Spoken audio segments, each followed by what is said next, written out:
여러분들 뭐 다른 과목에서 공지 들었겠지만 지금 교육부에서 전체 대면 수업하라고 가이드가 와가지고 모든 수업들이 지금 진행하는 것 같아요.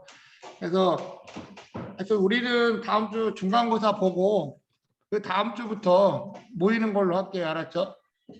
그러면 좀 수업에 대해서 한번 고민해 볼게요. 여러분들 1시간만 하고 영상 듣는 게 맞는 건지 아니면 좀 어떻게 가는 게 여러분들 효율화하는 건지를 한번 고민을 해보도록 합시다. 그래서 정확한 교육부 기준이 어떤 건지 전부 다를 대면으로 하는 건지 지금 저 온라인하고 그게 같이 병행이 되는 건지 막 기준이 좀 왔다 갔다 해가지고 여러분들 어떤 게 좋아요? 투표할까? 대면으로 그냥 3시간 풀? 4시간 풀? 그래서 다음 주는 여러분들 온라인으로 2시에 시험에 응시하면 돼요. 학교 오지 말고. 그래서 다음 주까지는 비대면으로 시험 보는 걸 하고요. 어차피 뭐 시험이 여러분들은 뭐 알고 모르고의 어떤 거보다는 그래도 웹 어플리케이션에서 하고 있는 웹의 전체적인 구조를 이해하는 걸로 여러분들이 이해하면 될 것 같아요. 그리고 나서 이제 이거 끝나고 나면 뭐 웹코트하고 버퍼 스위트 갖고 여러분들이 좀 자유자재로 뭔가 좀 해볼 수 있는 그런 거 환경 중심으로 진행을 할게요. 그래서 그런 실습 중심, 그래서 학교 나오면 그래도 실습실에서 그걸 갖고 한번 여러 가지 취약점들을 한번 찾아보자는 거예요. 실제 우리가 지난 시간에 오아스 사이트에 가서 10개 취약점을 살펴봤는데 또 얘네가 뭐를 만들었냐면 웹포트라는 걸 갖고 여러분들이 실제 취약한 게 어떻게 작동하는지 그런 방법론들을 올려놨어요. 그래서 그런 프로그램을 가지고 여러분들이 테스트해보면 이런 게 SQL 인젝션 공격이다, XS 공격이다, 그런 것들을 해볼 수 있는 것들이 지금 올라와 있으니까 그런 내용을 가지고 실습을 진행하도록 할게요. 자, 그리고 오늘 거를 잠깐 보면 대학교 사이버 캠퍼스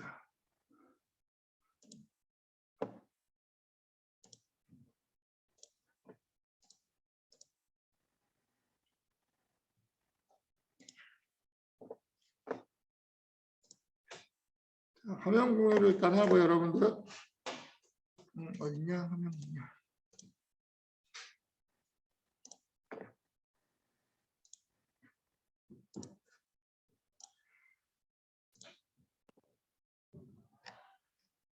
자, 지금 이제 뭐 수업 자료 관련된 것들 몇 개 또 올려놨어요. 여러분들이 보시면 되고요.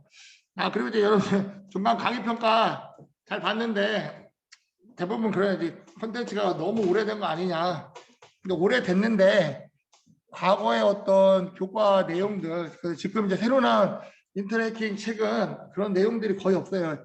지금 뭐 수업 자료 올려놓긴 했는데 그냥 웹포트나 몇 가지 실습해 보는 것밖에 없다 보니까 그리고 실제 웹에 취약점들 우리 우아습에 가서 본 것처럼 SQL 인젝션이나 데이터베이스 관련된 것들은 옛날 책들이 더 잘 돼 있어요. 이게 한빛미디어가 양대일 씨하고 그 김경문이라는 분이 같이 썼다가 서로 독립을 했어. 서로 판권을 갖고 좀 한 게 있어. 그래서 인터랙팅 쪽이 처음에는 좀 그런 SQL 인젝션 이런 것들을 잘 할 수 있는 우리가 지금 사이버창에 해놓은 내용으로 되어 있고 새로 나온 것들은 좀 그런 게 취약해. 단지 좀 이론적인 베이스로 많이 바뀌었어요. 그러다 보니까 여러분들 좀 보기에는 조금 지금 게 그냥 이론적인 거고 뭔가 좀 실습하고 뭔가 해볼 수 있는 거는 옛날 자료가 더 좋다. 실제 이제 보안이라는 건 그래요. 솔직히 교수님 사이버 촬영 같은 거 할 때 보면 최신 다른 교육이나 이런 거는 프로그램이 원화할 때는 최신 버전의 것을 가지고 환경 설정을 많이 하는데 보안은 할 수가 없어요. 왜? 취약점 생기면 바로바로 업데이트 해버리니까 그런 공격이 가능하지가 않다. 그러다 보니까 과거에 어떤 것들이 할 수 있는지 그런 공격들이 어떤 것들이 있었는지를 이해하는 게 중요한 것 같아요. 제가 봤을 때는 여러분들이 좀 뭐 강의 자리가 올드하긴 하지만 뭐 공부하는데 크게 문제되진 않는다. 그래서 그거를 좀 봤으면 좋겠어요. 강의 뭐 코멘트에 한 명이 그렇게 써놨더라고. 누군지 모르지만 하여튼 그래서 그런 컨텐츠에 대한 거는 여러분들이 좀 내용을 이해하는 쪽에 좀 포커스를 두면 좋을 것 같아요. 그리고 만든 지가 좀 오래되긴 했지만 그래도 과거의 그런 공격들에 대한 것들이 나와 있는 거고, 그다음에 이제 뭐 최근에 뭐 만든 컨텐츠들은 지금 한기대 것들만 보고 하면 또 여러 가지 또 내용들이 있으니까 그런 것도 참조하면 좋을 것 같아요. 그래서 지금 여러분들이 뭐 지금 와이어샤크하고 그다음에 몇 명은 또 수강해서 열심히 듣고 있는 것 같더라고 보니까. 그래서 와이어샤크하고 자바스크립트 관련된 것들을 통해서 여러분들이 좀 웹 개발 쪽이 어떻게 돌아가는지 그런 것들을 포커스를 좀 이해하면 좋겠다. 그래서 뭐 중간 강의 평가에 대해서 이렇게 이야기를 하고요. 그다음에 이제 다음 주 이제 제일 중요한 건 여러분들이 시험을 이제 봐야 되는데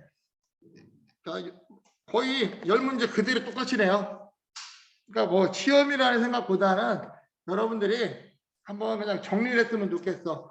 왜 어플리케이션이라는 게 어떻게 돌아가는지. 자, 그래서 이제 수업에서 얘기했던 것처럼 HTTP 1.2 프로토콜을 확인하는 방법, 우리가 어디 가서 했었죠? itf.org 사이트에 가서 RFC라는 거를 살펴봤었잖아요. 그렇죠? 뭐 그런 내용을 좀 작성해주고, 그러면 RFC를 검색해서 가는 방법들, 그럼 여기 가보면 뭐가 있다고 했어요? 인터넷 관련된 프로토콜들이 다 있다고 했죠. 왜냐하면 이걸 한 이유는 뭐야? 우리가 어플리케이션 하려면 이런 표준화되어 있는 것들이 어떤 건지 여러분들이 이해하는 게 되게 중요해요. 그런 내용들을 좀 살펴볼 수 있어야 된다. 자, 그리고 두 번째, 자, 이게 우리 웹 어플리케이션의 가장 기본이라고 보면 돼요. HTTP 1.0과 1.1의 차이점을 안다는 건 뭐냐면 클라이언트 서버 구조 또 거기에 데이터베이스까지 어떤 식으로 돌아가는지를 이해하고 있다고 보는 거예요. 그럼 이걸 보면서 여러분들이 뭘 설명할 수 있어야 되냐면, 자, 인터넷이라는 게 처음에 생겼을 때는 뭘 주고받았어? 문자, 글자 중심으로만 주고받았어. 그게 제일 중요했어요. 왜냐하면 컴퓨터들이 멀리 떨어져 있는 애하고 교환할 수 있는 방법이 문자를 전송하는 것밖에 이 당시에는 할 수 있는 방법이 없었다. 그리고 이 당시는 이런 동영상 같은 개념은 거의 나오지도 않았었고 단지 글자, 타이핑 했던 어떤 문서, 내용들을 서로 공유하는 게 중심이었다고 보면 돼요. 그러던 것들이 어때요? 인터넷이 발전하고 컴퓨터가 발전하다 보니까 이미지를 좀 더 확장한 동영상으로 시대가 계속 바뀌어가는 거야. 바뀌어가니까 어때요? 거기에 따라서 프로토콜도 바뀌어야 될 거 아니야. 과거에는 글자만 막 받아오는데 갑자기 그림이 들어가네. 그림을 받아가는 과정들을 따로 명세화했었는데 이런 과정들이 어때요? 하다 보니까 불편해. 두 개를 한꺼번에 받아올 수 있게끔 하는 과정으로 바뀐 게 이제 1.1 버전으로 바뀌어갔다.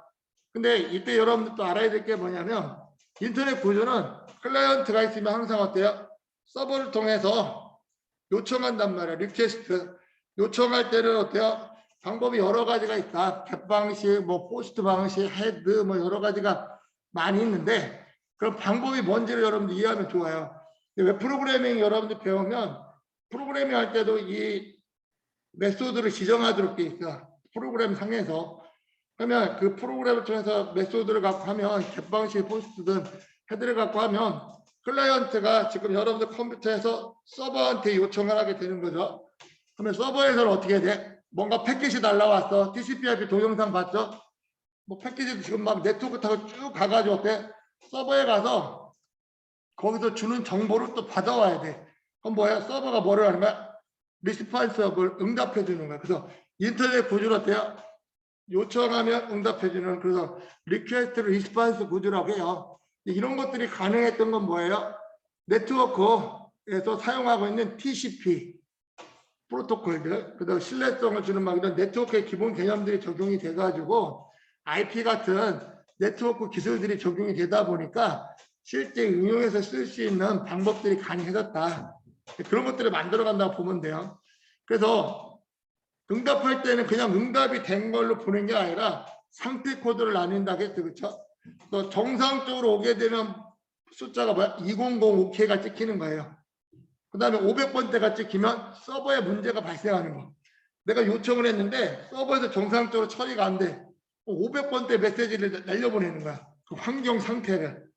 400번째는 아예 파일이 없는 거. 그런 어떤 메시지를 정해놓고 쓰고 있다. 그래서 요청하면 무조건 응답을 해줘야 돼. 네트워크는 뭐에 의해서? TCP에 의해서. 이거는 이제 어때요? 그래서 여러분들 TCP를 이렇게 쓰지만 게임이나 이런 데는 뭐야? 뭐 응답받고 하는 게 아니라 무조건 날리는 경우 쓰다 보니까 UDP 패킷을 많이 써요. 그런 구조를 여러분들 이해하는 게 필요하다. 그래서 HTTP 1.0과 1.1의 차이점을 그림을 뭐 지금 거기서는 우리 사이버 캠프에 그림을 못 그려요. 근데 이거를 좀 설명하면 돼요. 여러분들 알았죠? 지금처럼 클라이언트가 서버에게 요청한다. 그런 과정들을 좀 설명하면 좋을 것 같고요. 자, 세 번째는 우리가 지난주에 한번 살펴봤는데 악성 코드 세대별 특징들 봤었죠. 처음에 컴퓨터는 어땠어요, 여러분? 지금과 같이 네트워크로 인터넷 연결되는 세대가 아니었어.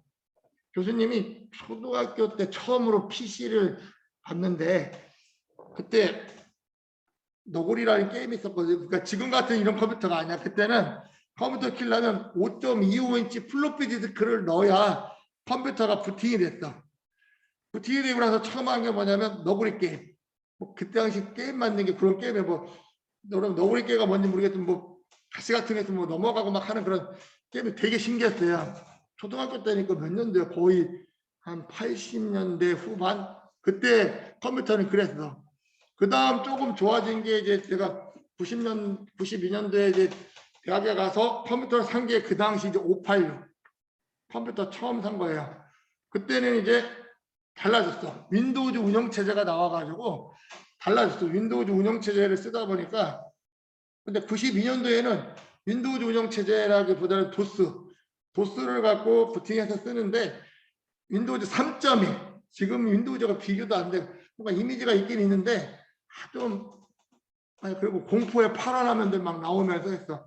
95년도 넘어가면서 군대 갔다 와가지고 96년도에 이제 펜티엄 컴퓨터를 샀어요. 그때는 이제 윈도우즈 시리즈가 다 깔리면서 오 되게 좋은 거야. 게임하기도 되게 좋아지고. 그때까지만 해도 그때 네트워크의 개념은 별로 없었어요. 그러다가 90년대 후반에 그때 90년도 군대 갔다 와서 처음으로 컴퓨터 학원을 갔더니 인터넷이라는 게 있대. 그래서 이제 배운 게 뭐였냐면 야후라는 사이트에 한번 들어가 가지고 검색을 때렸더니 뭐 이상한 게 나와. 근데 이제 대부분 많이 하는 것처럼 호기심에 의해서 여러 가지 막 좀 그런 검색들 많이 해보고 그래서 인터넷이 발전한 게 그런 것들도 많아요. 그러다 보니 이런 거네. 뭐 별거 없네. 검색하는 게 뭐 대단한 거 했더니 보니까 미국에 있는 서버에 있는 정보를 가져오는 거야. 실시간으로. 와 대단하다. 그런 시대에서 어떻게 해요? 지금 여러분들이 바뀐 것처럼 2000년대에 들어오면서 누구나 쓸 수 있는 개인 PC로 바뀌면서 스타크래프트가 그때 한참 게임으로 막 전 국민들을 뭐 하여튼 동화시켜서 그래서 PC방이 생기면서 전용망들이 깔리기 시작했어요. 그러면서 이제 뭐야? 그때 포털 사이트들 인터넷이 이제 활성화되기 시작하는 거 그때 벤처붐 막 일어나면서 그렇게 이제 가다가 또 시대가 바뀌면서 어떻게 바뀌었어요? 스마트폰으로 이제 넘어오기 시작하는 거예요. 자, 이런 과정들을 보는 것처럼 악성 코드도 어때요? 초창기 때는 그냥 개인 컴퓨터 플로피 디스크를 감염시켜가지고 요거를 꽂는 순간 컴퓨터를 뭐 좀 이상하게 만든다든지 정보를 빼가든지 그런 용도로만 썼었어요. 그러던 코드들이 어때요? 네트워크라는 게 생겨나면서 네트워크를 타면서 감염시키는 뭐 웜이나 이런 걸로 바뀌어 갔다라고 보면 돼요. 그러다가 이제 어때요? 공격들이 이제 진화가 되고 있어. 개인정보를 빼간다든지 지금 랜섬웨어 같은 거 어때요? 파일을 암호화 시켜가지고 돈을 요구한다든지 그런 다양한 공격 기법들로 바뀌어요. 또는 도스 공격 같은 것들을 하기 위해서 그리고 또 여러분들 해킹하기 위해서 다양한 코드들을 조작해가지고 사람들을 뭐 유인해가지고 할 수 있는 그런 다양한 공격들이 많이 나오고 있다. 자 그러면 악성 코드가 계속 오늘날 발전해서 랜섬웨어나 뭐 이런 것까지 나와 있는데 앞으로 미래에는 어때요? 지능형 자동차나 아니면 모든 IoT 장비들이 바뀔 거란 말이야. 미래의 악성 코드는 지금은 이런 시스템이 감염된다고 해서 우리 생명에 지장이 있어요 없어요? 없어요. 근데 앞으로 미래의 악성 코드들은 어때요? 우리 인간의 생명을 가지고 위협을 가할 수 있는 게 많이 생겨난다. 그래서 이제 보안의 이슈가 중요한 거예요. 왜냐하면 모든 게 네트워크로 연결돼 자동화가 된다. 그러면 악성 코드 심어가지고 어때요? 뭐 차량을 그냥 과속한다든지 방향 조향 장치 틀어가지고 중앙선 넘어가게 한다든지, 또 요즘은 또 비행기 같은 경우도 어때요? 막 공중에서 충돌하게 할 수도 있고, 뭐 랜딩할 때 잘못 지정해가지고 할 수도 있고, 그런 여러 가지 막 공격들이 가능해지는 거예요. 그런 것들이 이제 할 수 있는 악성 코드들이 많이 나올 거다. 그래서 요즘 이제 프로그래밍 할 때도 여러분들 알아야 이렇게 시큐어 코딩 같은 걸 통해 가지고 소스 코드 같은 것들을 안전하게 개발하도록 다 가이드를 해요. 옛날하고 많이 달라졌어요. 왜냐하면 요즘 이제 버그 바운티 이런 것들도 많이 하는데, 잘 나가는 회사의 어떤 프로그램들은 계속 공모를 해요. 우리 프로그램의 취약점을 찾아라. 찾아주면 상금을 막 주고 해요. 여러분들이 이제 그런 걸 잘하려고 하는 사람들은 뭐 해야 되냐면, 좀 인베디드 쪽 공부를 좀 많이 하고, 어셈블리나 막 이런 것들, 우리가 하는 좀 포렌식이나 뭐 이런 쪽 하는 사람들이, 리버스 엔지니어링 이런 쪽 하는 사람들이 좀 더 그런 걸 잘 찾을 수가 있어. 그러다 보니까 여러분들이 막 테스트를 해보는 거야. 막 반응을 보이는 거야. SQL 인젝션 공격도 처음에 어떻게 했냐면, 우리가 입력값들이 있잖아요. 거기다 무조건 값을 넣어가지고 막 서버의 반응을 보는 거야. 왜? 반응을 봐야 우리가 상태를 체크할 수 있기 때문에. 그래서 악성 코드들도 이런 식으로 변화가 되고 있다는 거를 여러분들이 설명할 수 있으면 돼요. 그 다음에 네 번째는 클라이언트 서버 데이터베이스가 연동되어 있잖아요. 그렇죠? 아까 같이 HTTP 같이 클라이언트 서버가 있는데, 서버 안에는 또 뭘 깔아야 돼요? 데이터베이스하고 연동이 돼야 웹 프로그래밍 해가지고 어때요? 개인정보를 저장한다든지 게시판에 글을 저장한다든지 그런 동작들이 가능하다는 거예요. 그러면 서버에는 크게 윈도우즈 관련된 서버들이 있다고 했어요. 그래서 IIS 웹 서버 같은 것들이 존재하고, 리눅스나 이런 데서는 아파치 웹 서버를 일반적으로 써요. 그러면 그 서버 안에서 돌아가는 웹 프로그래밍 언어는 어때요? IIS 같은 경우는 ASP 같은 웹 프로그래밍을 쓰고 있고, 아파치나 이런 여러 가지 서버들은 뭐 JSP나 뭐 PHP 같은 웹 프로그램들을 썼어요. 근데 웹 프로그래밍 하려면 어떻게 돼? 뭔가 데이터를 저장하고 해야 되니까 데이터베이스를 쓰게 되는데, 뭐 오라클 데이터베이스나 MS SQL, 뭐 MySQL, 뭐 몽고DB 뭐 이런 여러 가지들을 막 쓰게 돼요. 그런 데이터베이스들을 한다. 그러면 이때 여러분들이 이제 공부하는 게 뭐냐면, 막 데이터베이스 수업 들었을 거예요. 그렇죠? 그럼 SQL에 대한 거 배우죠, 여러분들이. SQL이 뭐야? 지리어잖아요. 그렇죠? 데이터에 저장을 시키거나 인서트해서 저장하거나 뭐야? 쿼리 해가지고 어때요? 정보를 서치해가지고 가져온다든지 셀렉트 해가지고 또는 지운다든지 뭐 수정한다든지, 그런 다양한 지리어를 날리는 게 SQL이에요. SQL 인젝션 공격은 뭐예요? 데이터에 저장하는 값을 여러 가지 특수 문자들을 써보니까 그거를 반응을 보이더라는 거예요. 그래서 그걸 가지고 어때요? 계정을 착취한다든지 그런 공격들이 가능해졌다. 그게 이제 뭐야? SQL 인젝션 공격이다. 그래서 SQL 삽입 공격이라고 이야기하고요. 그런 것들이 이제 가능해졌다. 자, 근데 우리가 클라이언트 서버 DB가 있지만 또 DNS가 작동하는 건 뭐예요, 여러분들? 지난번에 TCP/IP 할 때 얘기했었죠. DNS라는 건 뭐냐면 도메인 네임 시스템이에요. 자, 우리가 네트워크 할 때는 패킷들이 뭘 찾아가요? 패킷에 무슨 정보가 다 담겨 있어? IP 정보가 다 담겨 있잖아요. 그렇죠? 그 IP 정보를 가지고 계속 패킷들이 라우터를 통해 가지고 목적지까지 가요. 근데 우리가 인간이 IP만 가지고는 이게 뭔지 구분하기가 어려워. 그래서 만든 게 뭐예요? 도메인 네임이라는 걸 만들기 시작했어요. 도메인 네임은 뭐예요? 그러니까 HTTP, 백석대학교 홈페이지 주소가 뭐야? http www.bu.ac.kr 이런 걸 도메인 네임이라고 하는데, IP하고 매핑을 시켜주는 게 DNS 서버예요. 그럼 우리가 백석대학교 www.bu.kr을 치는 순간 어디로 가? 그 IP를 찾아서 그 IP를 가지고 목적지까지 찾아가게끔 해주는 거예요. DNS 서버라고 보면 돼. 그래서 이런 네트워크가 어떻게 돌아가는지 그런 내용들을 설명해 주면 돼요, 여러분들이. 이것도 그림을 그리기가 어려우니까. 여기 보니까 이제 그림으로 표시가 어려운 경우 이제 각각 글로 쓰라겠죠. 그래서 이런 웹 서버, 웹 프로그램에 데이터베이스가 어떤 것들이 있는지를 작성해주고 여기에 따라서 DNS 서버가 어떤 역할을 하는지 그것도 실제 이거는 이제 큰 틀에서 이렇고요. 실제 내부망에 들어가면 서버에 엮여 있는 보안 장비들이 기본적으로 다 있어. 첫 번째 뭐가 있어야 될까요? 방화벽. 방화벽은 뭐야? 외부랑 내부에서 들어가고 나가는 패킷들을 검토해 주는 거야. 하나의 어떤 성에 있는 문이라고 보면 돼요.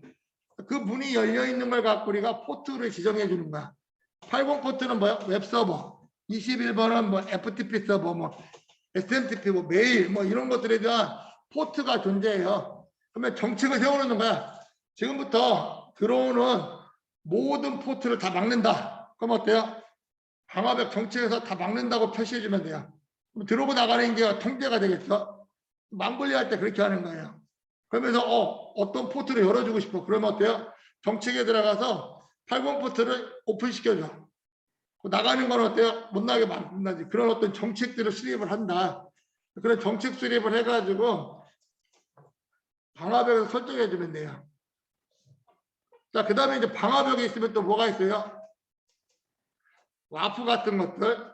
그 다음에 또 DDX 장비 같은 것들이 있는데 DDX 장비는 뭐냐면 여러분들이 학교 오면 아마 209 서버실에 가서 아마 장비들을 다 보여줘요. 근데 지금 온라인이니까 못 보여주는데 아마 오프라인 하게 되면 한번 여러분들 같이 서버를 보도록 할게요. 저기 가보면 DDS 장비, IPS, IDS 이런 장비들이 다 있어요.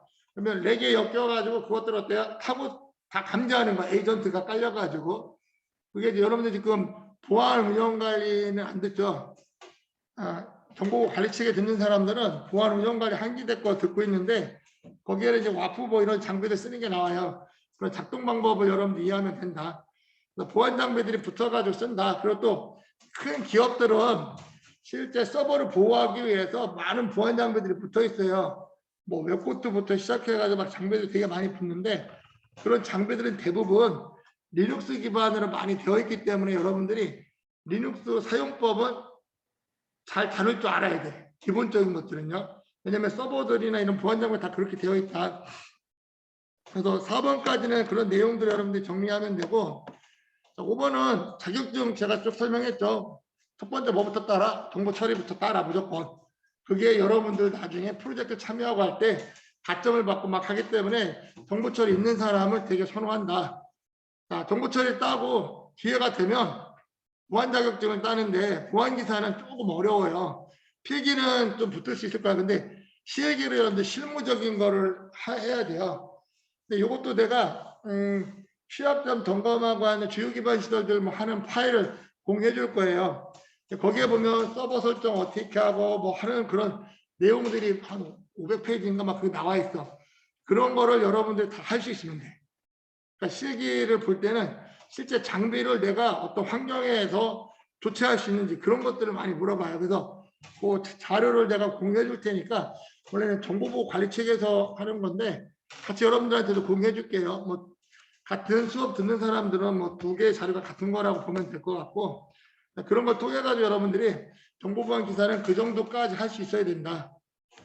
그리고 또 기회가 되면 리눅스 관련된 자격증 하나 따라겠죠. 리눅스 마스터. 왜냐하면 여러분들이 보안 쪽에 있으면 리눅스라는 운영체제를 쓸 일이 많아요. 그래서 리눅스 마스터 같은 경우 하나 있으면 좋을 것 같고 해외 자격증은 C사, C스 뭐 여러 가지 많이 있다겠죠. 그런 자격증을 어떻게 취득할 건지 플랜을 세우면 돼요. 자, 6번 지난주에 한 건데 OWASP 2021년에 새롭게 탑 4개가 10개가 선정이 됐는데 그 중에 4개가 뭔지 뭐 인증을 깨는 게 1등으로 올라왔고 그렇죠? SQL 인젝션이 좀 떨어지고 했었어요. 자, 그리고 신규로 새롭게 들어온 3가지가 있었어요. 그게 뭔지 설명할 수 있으면 되고 그다음에 10년 후에 어떤 취약점들이 많이 나올까 여러분들이 예측을 한번 해보면 좋을 것 같아요.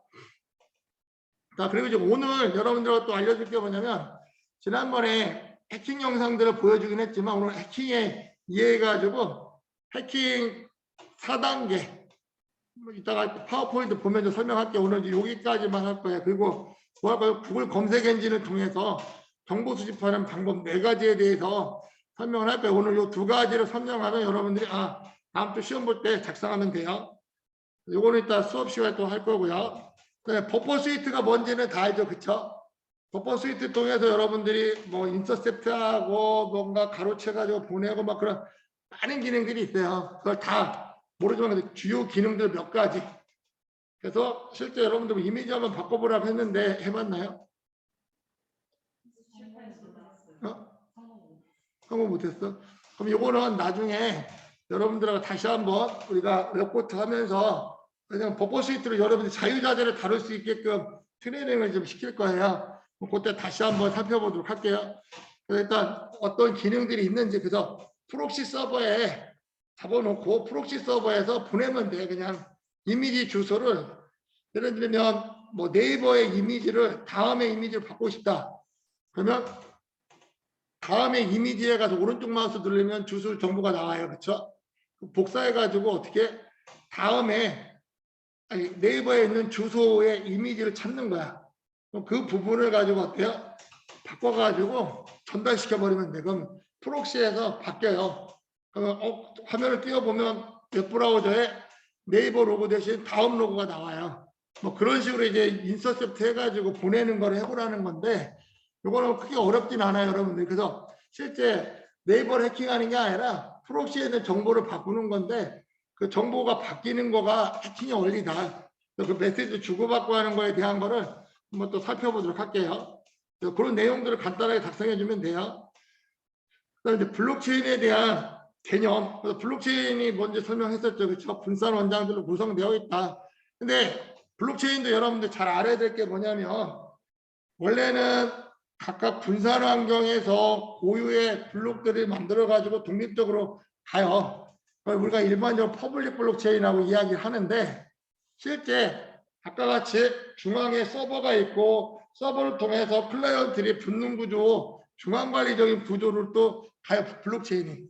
그런 것도 이제 프라이빗 블록체인이라고 해요. 거기에 대표적인 게 프라이빗은 뭐 하이퍼레저 시리즈들 하이퍼레저, 뭐 패브릭, 인디 뭐 이런 것들을 많이 쓴다고 보면 돼요. 그래서 블록체인의 개념은 블록을 통해서 해시라는 암호 알고리즘을 통해 가지고 어때요? 체인을 연결해가지고 안전성을 확보하는 거다. 독립적이고 오픈되어 있다고 하지만 폐쇄적으로 쓸 수 있게끔 프라이빗 환경도 나오고 있다. 자, 그러면 블록체인에서는 뭐요? 해킹의 대표적인 게 51% 공격. 51%가 동의하면 거래 정보나 이런 걸 다 바꿀 수가 있는데 현실적으로 어때요? 쉽지 않다. 몇 개가 안 될 때는 쉽게 바꿀 수 있지만 이 블록들이 어마어마하게 많아질수록 어때? 그 체인 값을 바꾸기가 쉽지 않은 거예요. 그런 부분들이 있어서 한다라고 써주면 돼요. 그래서 이거에 대해서 여러분들하고 다음 주 10시에, 아니 2시에 1시간만 딱 볼 거예요. 그래서 이 시간 놓치면 안 돼요. 그 시간에 여러분들이 시험을 보도록 하면 됩니다. 자, 그리고 오늘 하는 거 여기 블록체인 블록체인 관련된 자료를 좀 보시면 되고 여기 이제 웹 해킹의 기초 요거를 하고 이제 오늘 수업은 마치도록 할게요. 웹 해킹의 기초 한번 공지사에 올린 거 한번 보세요.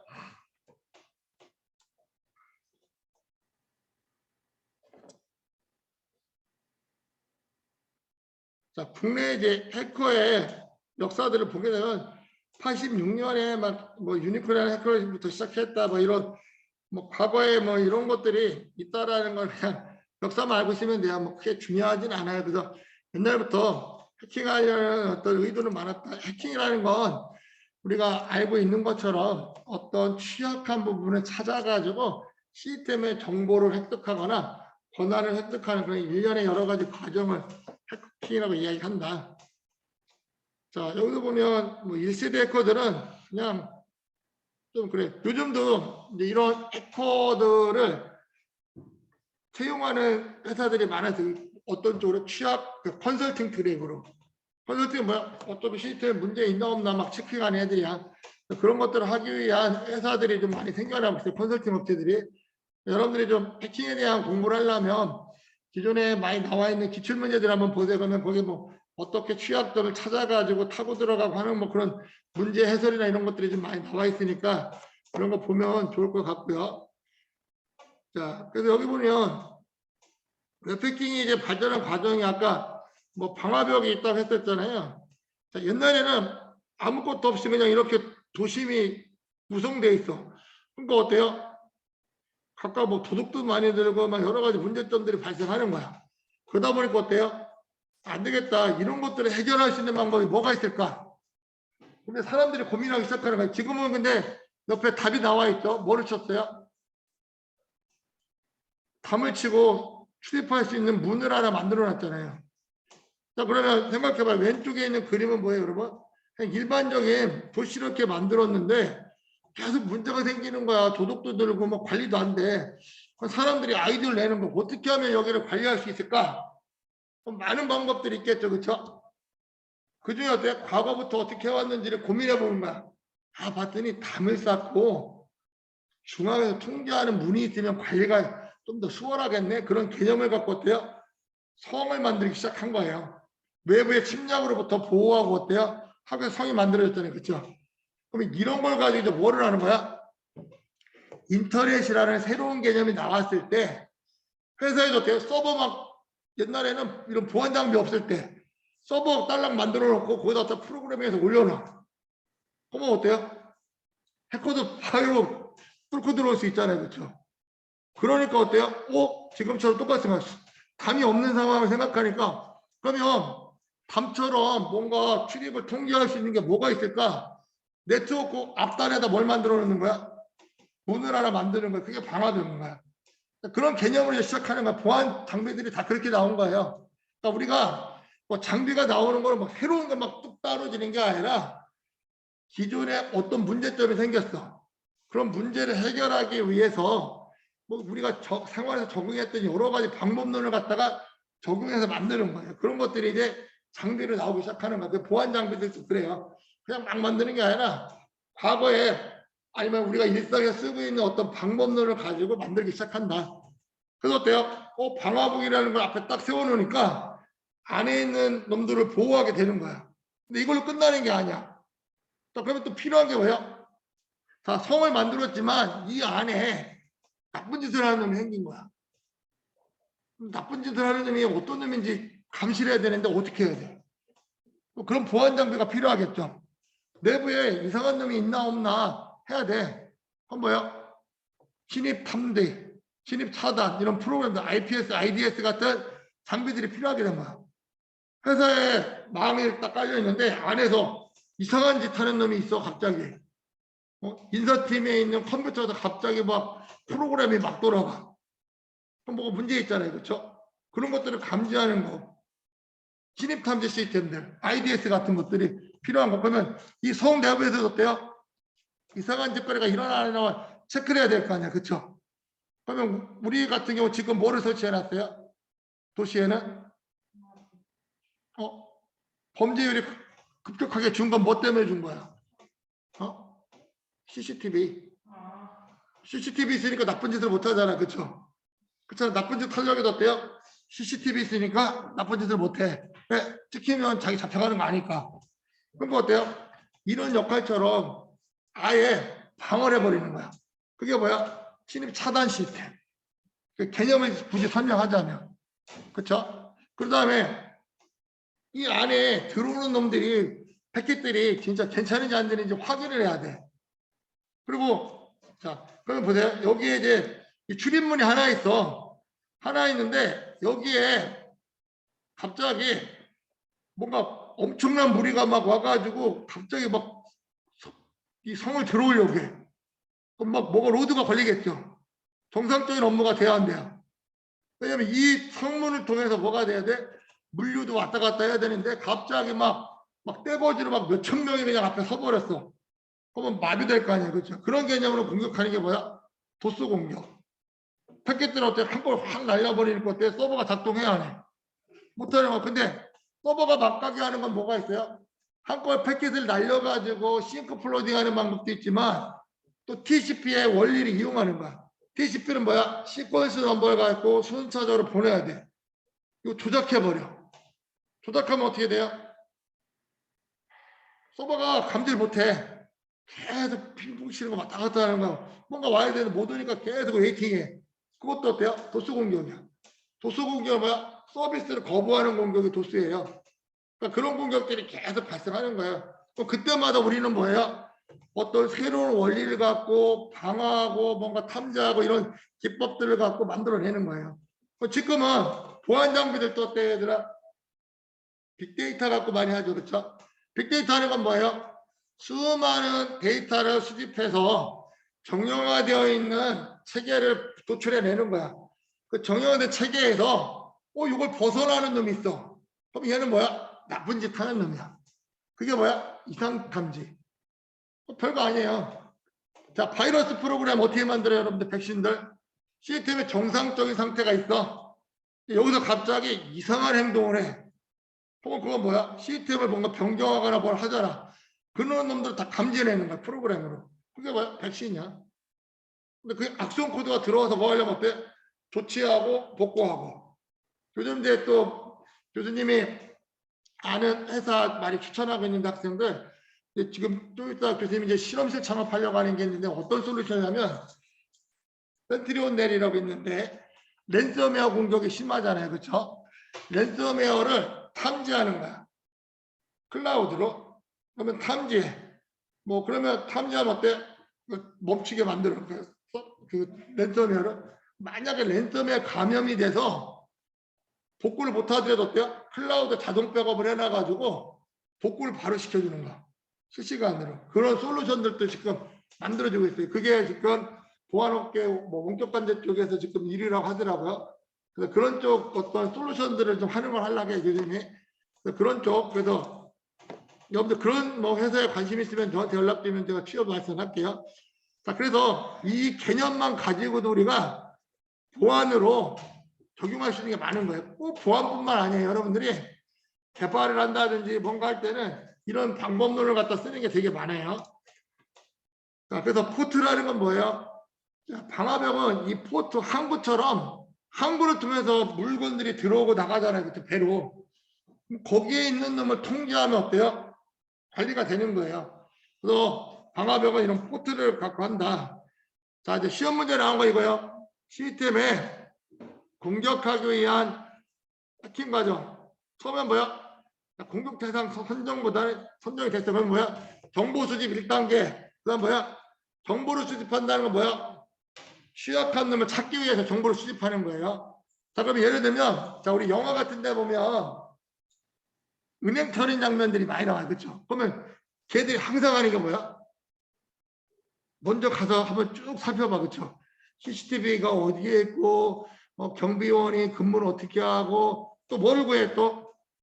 그 은행에 있는 도면을 구하고 막 하죠. 그건 뭐야? 정보 수집이야. 자, 그럼 정보 수집을 쭉 했어. 그럼 이제 뭐를 해? 취약점을 찾아야 될 거 아니야. 가서 보니까 요때 경비가 느슨하네. 요때 돈이 많이 들어오네. 뭐 그런 걸 갖고 어때요? 다 프로그램을 짜잖아. 공격 루트를 정하잖아요. 그렇죠? 영화 같은 데 보면 그거 갖고 어때? 취약점이 발견이 되는 거야. 그럼 발견되면 어때? 그거 갖고 공격을 해가지고 어때요? 은행을 털어버리잖아. 근데 은행 털었는데 은행 털었습니다. 끝나지 않죠. 뭐 오션실레븐 이런 데만 영화 같은 거 보면 어때요? 은행을 털어갔는지도 모르게끔 싹 빼가잖아. 뒷처리, 뒷마무리. 그게 해킹의 공격이라고 보면 돼요. 그러니까 우리가 영화나 이런 데서 본 것처럼 단지 대상이 시스템으로 바뀐 것 뿐이에요. 시스템에 대한 정보를 하기 위해서 어떻게 하면 돼요? 내가 우리 백석대학교 종합정보 시스템 해킹하고 싶어. 어떻게 하면 될까요? 종합정보 시스템 정보를 확인해야겠죠. 그렇죠? 여러분들 종합정보 시스템 들어가면서 여기에 정보를 뭘 입력하나, 서버가 어떻게 반응하나, 그러면 지금 우리가 쓰고 있는 종합정보 시스템 운영하는 서버의 종류가 뭐냐, 운영체를 뭘 쓰고 있냐, 또 그런 정보들을 막 쭉 찾는 거야. 그래서 어때 패킷 막 날려보고 막 하면 그런 정보들을 찾는 프로그램들이 있어. 그러면 정보 수집이 됐어.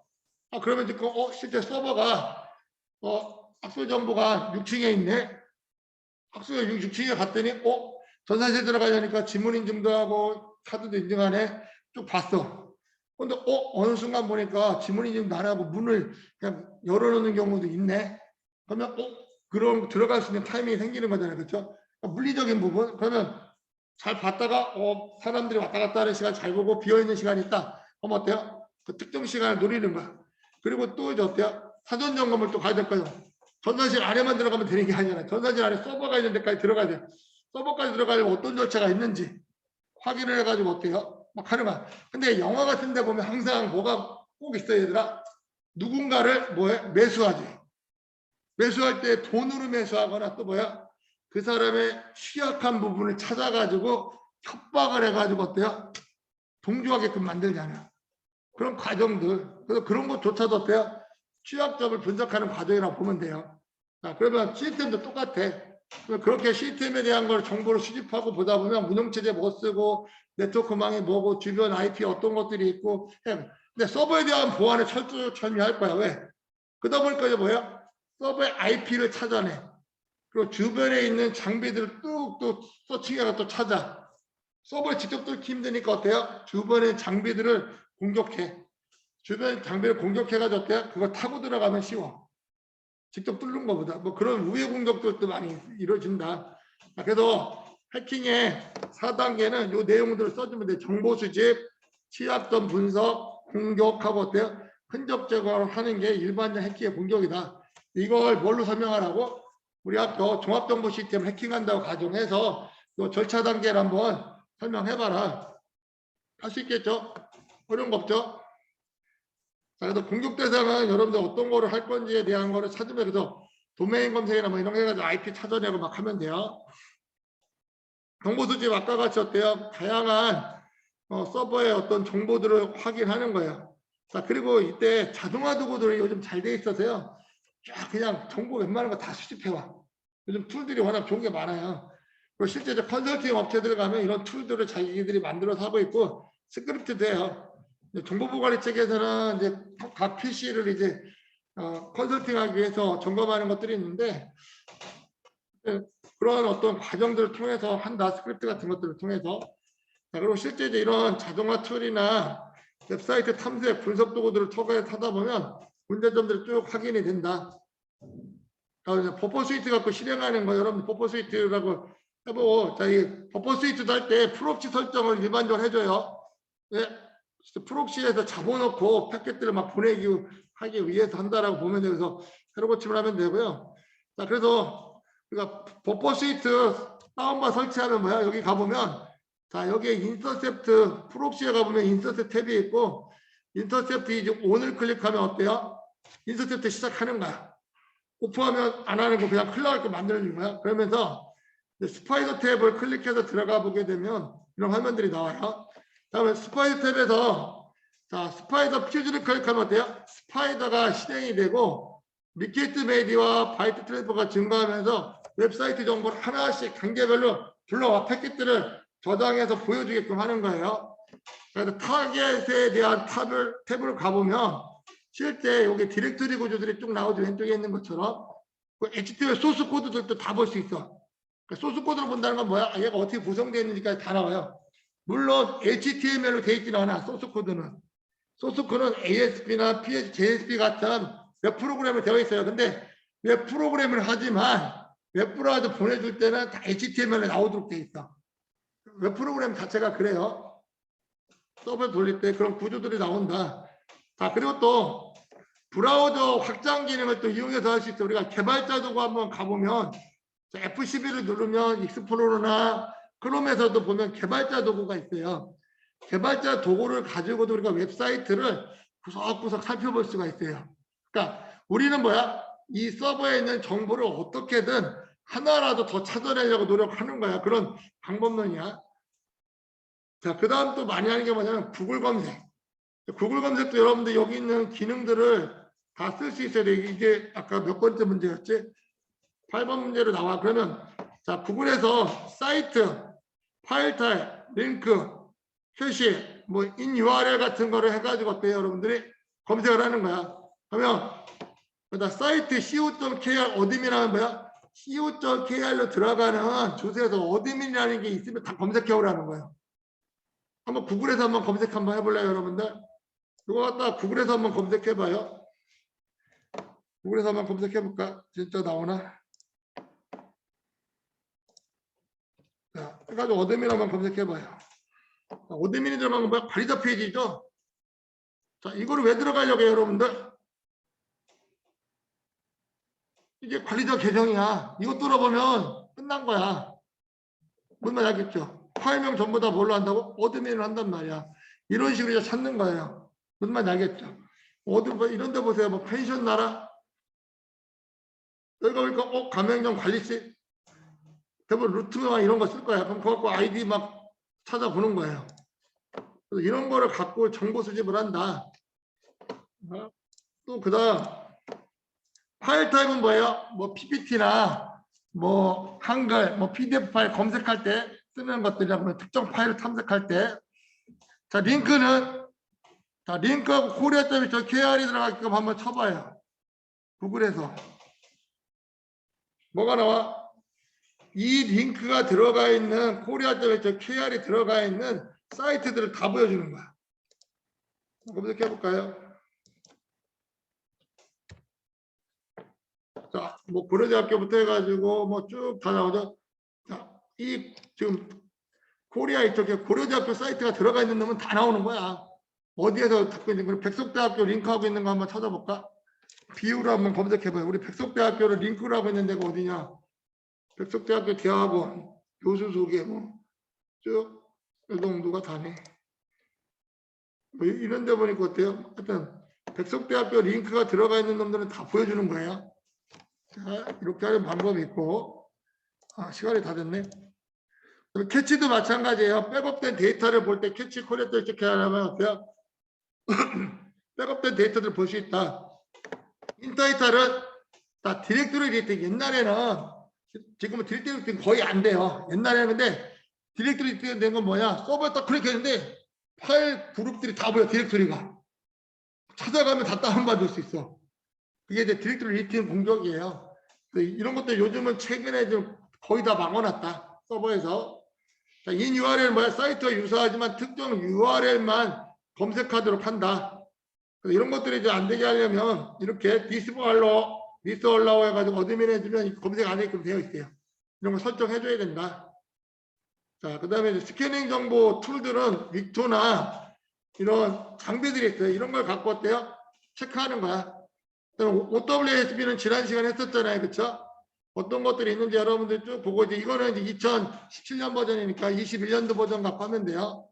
자, 그 다음에 이제 웹포트를 설치하고 실행하고 요거는 이제 다음 시험 끝나고 할 거예요. 얼마 나겠죠? 이걸 갖고 이제 여러분들이 웹코트에서 오아심에서 만든 거예요. 웹코트에 들어가서 실제 어떤 취약점이 있는지 그런 내용들을 테스트해 볼 수가 있어 우리가.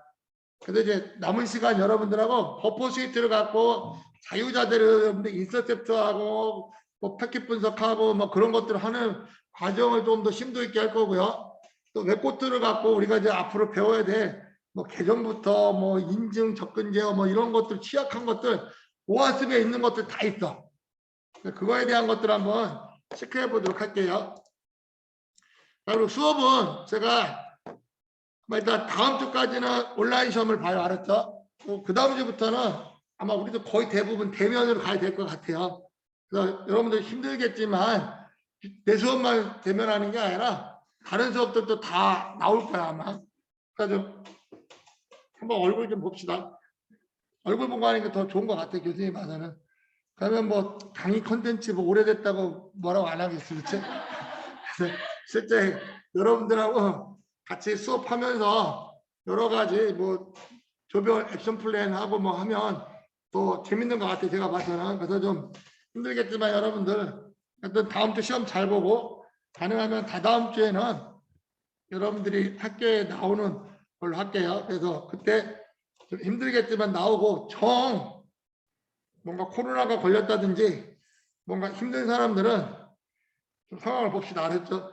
좀 이렇게 실시간을 하면서 내가 할 수도 있고, 왜냐면 당분간은 왜냐면 또 무조건 다 나와라 또 애매하긴 한데 그래도 학교에서 무조건 다 나오라고 하니까 교육부 정책이라니까 그걸 따라가도록 할게요.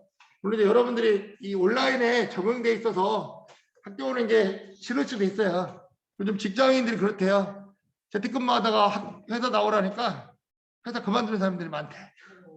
근데 여러분들은 지금 온라인 하다가 학교 나오라 하면 학교 그만두진 않을 거 아니야, 그렇죠?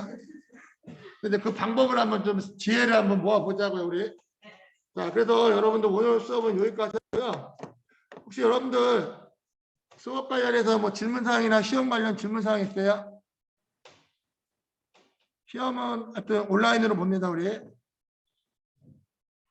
자, 없으면 오늘 이것으로 마치고요. 아, 지선이가 참. 하여튼 어찌됐든 교수님이 가능하면 어떤 특별한 경우가 있을 수도 있으니까 이렇게 일단 당분간은 실시간 줌 비슷하게 진행을 한번 해보는 방향도 한번 고민해 볼게요. 일단 그래서 가능하면 전체적으로 다 나오는 방향으로 일단 하고 어려움 있는 학생들은 개인적으로 저한테 연락을 주세요. 거기에 따라서 또 준비를 좀 하도록 할게요. 왜냐하면 이제 학교에서도 이렇게 막 강제적으로 하기는 어렵지만 교육부에서 막 공문이 와서 그래. 우리 학교뿐만 그런 게 아니라 모든 학교 전부 다 등교시켜라. 그게 공문으로 와가지고 하는 거니까. 근데 그렇다고 막 또 지금처럼 우리 지선이 학생처럼 막 오는데 3-4시간 걸리는데 이거 딸랑 들으려고 왔다 가라고 하기가 참. 근데 우리가 그만큼 비대면 시대에 적응을 많이 한 거예요. 또 그거에 맞춰서 한번 방안을 한번 찾아보도록 합시다. 그래서 가능한 웬만하면 전부 다 나오도록 하고 정말 이런 뭐 지선이처럼 어려운 경우가 있는 경우는 개인톡을 좀 주세요. 무슨 말인지 알겠죠? 자, 없으면 이걸로 마치도록 하고 그 다음에 이제 요거 끝나고 나면 이제 상담 진행합니다. 개별 상담. 알았죠? 아, 그리고 혹시 여러분 중에 4학년 중에 K무부 관심 있는 사람들 없나요? K무부 해외 취업. 해외 취업 지금 오늘부터 어제부터 시작하고 또 연합과정 또 진행하니까 그리고 해외 취업이 거의 100% 취업을 해요. 물론 이제 요즘 한국이 인건비가 높아지긴 했지만 글로벌하게 경쟁력을 키워가는 게 되게 좋은 게 많이 있어요. 그래서 여러분들 아직 뭐 이렇다 할 게 정해지지 않은 사람들은 뭐 K무부 도전을 좀 해봤으면 좋겠어요. 알겠습니까? 네. 관심 있는 사람들은 교수님한테 연락 주세요. 자, 이상으로 마칠게요. 수고했어요. 네.